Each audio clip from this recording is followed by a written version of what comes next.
Assalamualaikum warahmatullahi wabarakatuh. Alhamdulillahirabbil alamin wa bihi nasta'in wa ala umuri dunya waddin wa ala alihi wa sahbihi ajma'in amma ba'du.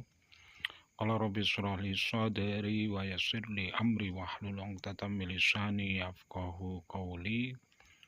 Kita mengabarkan terkait banjir bandang atau banjir eh, yang penuh dengan kayu gelondong ya, seperti itu.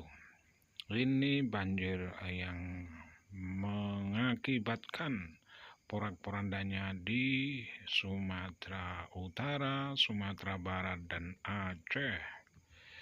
Sekitar 1000-an orang meninggal dikabarkan. Jadi seperti itu.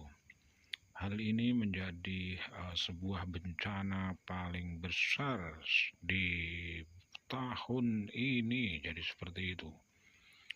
Bencana Sumatera balak karena kelompok arogan, pendusta, sombong, khurafat, sesat, dan musyrik. Mereka adalah para habib. Jadi seperti itu.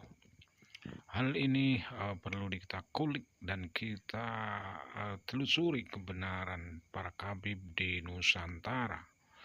Mereka mengaku sebagai cucu Nabi, tapi dengan memalsukan nasabnya. Jadi seperti itu. Bahaya besar ketika nama Nabi Muhammad itu dijual, belikan seperti itu.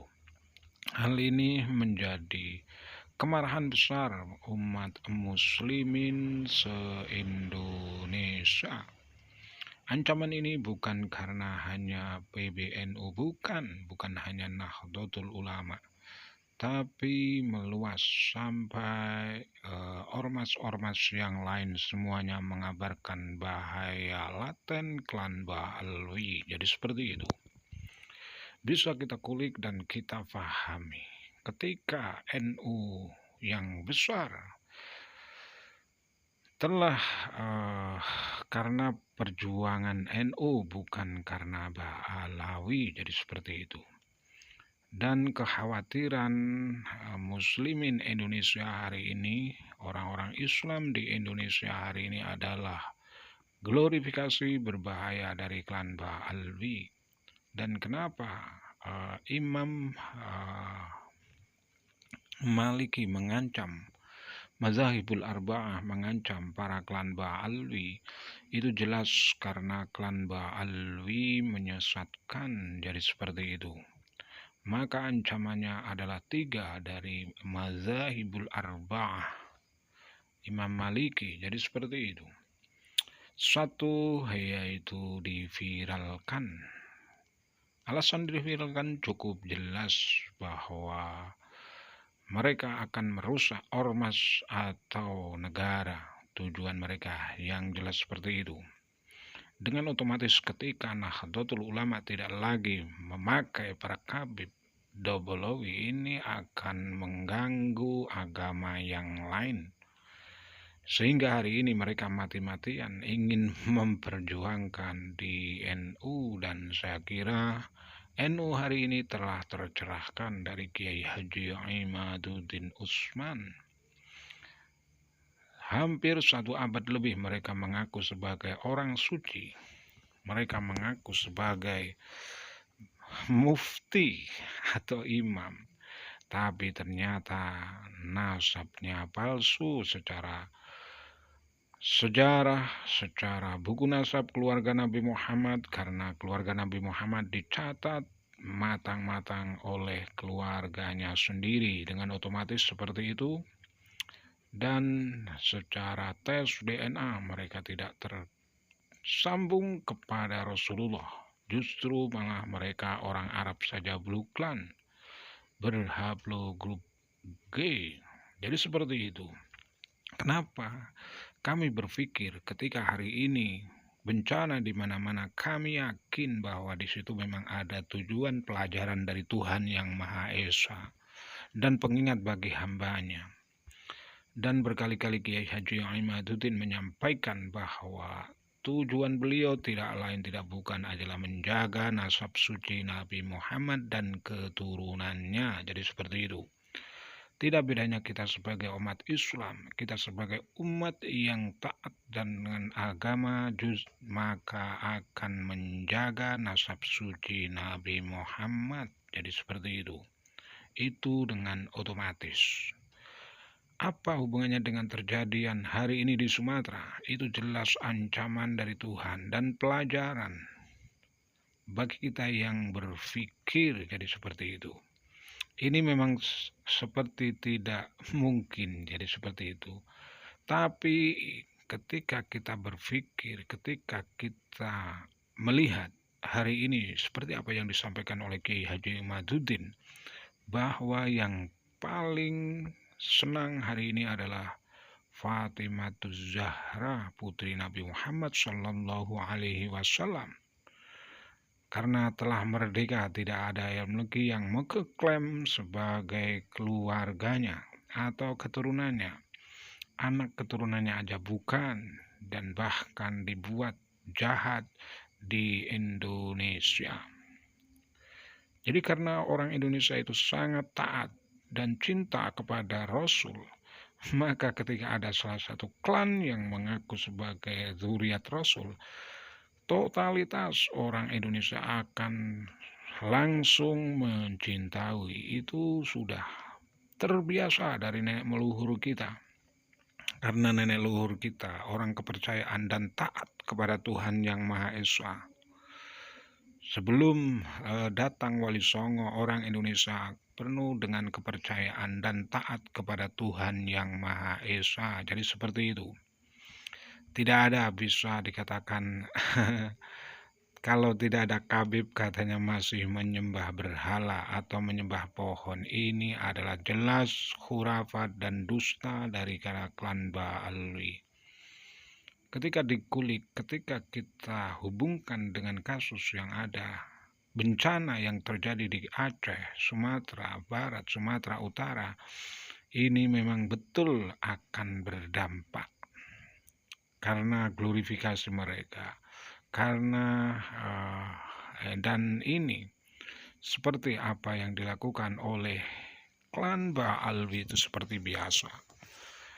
Membuat makam-makam palsu di mana-mana seperti Hanif ini Albin Yahya ini dengan wajah yang kelihatan garang dan seolah-olah badannya penuh tato dan bangga.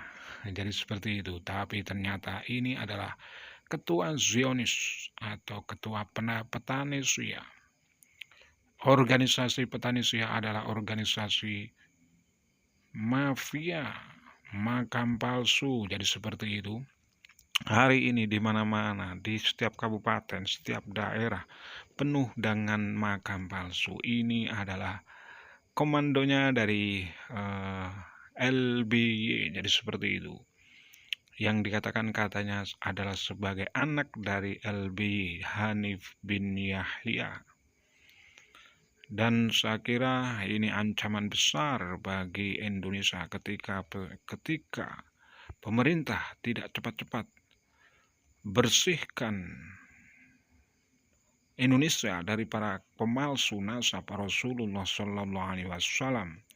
Ini akan berbahaya. Bersihkan makam-makam palsu, bersihkan sejarah Nahdlatul Ulama juga dipalsu. Seperti makam KRT Sumodiningrat yang ada di Semarang, seperti makam Mbah Priok, embrio pertama kali miniatur klan Ba'alwi membuat makam palsu. Itu adalah makam Mbah Priok. Mungkin ada campur tangan dari tangan petani Sia seperti Hanif Al-Atos, Hanif bin Yahya. Jadi seperti itu. Dan ketika Pak Soeharto menghabisi Petrus karena memakai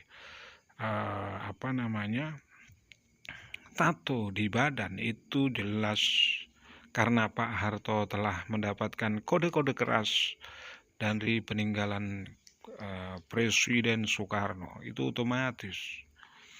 Dan dalam catatan pemerintah dalam arsip pemerintah pasti tercatat hal yang berbahaya bagi Nusantara.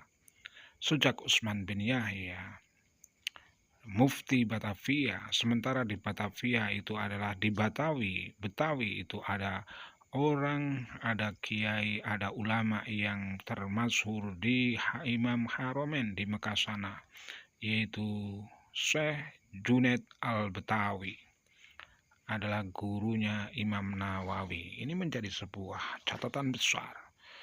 Kita harus mencatat semuanya ini. Jangan ada lagi makam palsu, jangan ada lagi sejarah palsu di Indonesia. Yang notabene NU sendiri sudah dipalsu sejarahnya.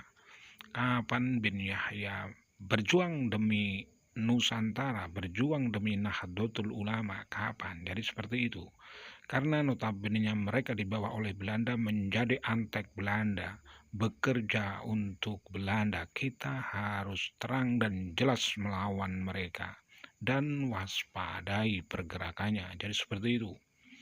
Seperti Hanif Al-Atos ini, Hanif bin Yahya ini selalu membuat makam palsu di mana-mana, petani suya dan lain sebagainya. Dan saya kira dua kejadian yang kita ceritakan ini adalah bentuk bahaya klan Ba'alwi di Nusantara, bisa menjadikan sebuah balak bagi Nusantara, Indonesia Raya. Dan saya kira cukup sekian, semoga bisa bermanfaat dan menjadi pikiran kita bersama, menjadi saran dan kritik, menjadi cambukan kita semua bahwa kita perlu waspada terkait sejarah palsu, nasab palsu, makam palsu merajalela di Indonesia. Dan apa yang terjadi hari ini sama seperti yang terjadi di Palestina. Jadi seperti itu. Dan saya kira cukup sekian. Hadanallahu ayyakum ajma'in. Assalamualaikum warahmatullahi wabarakatuh.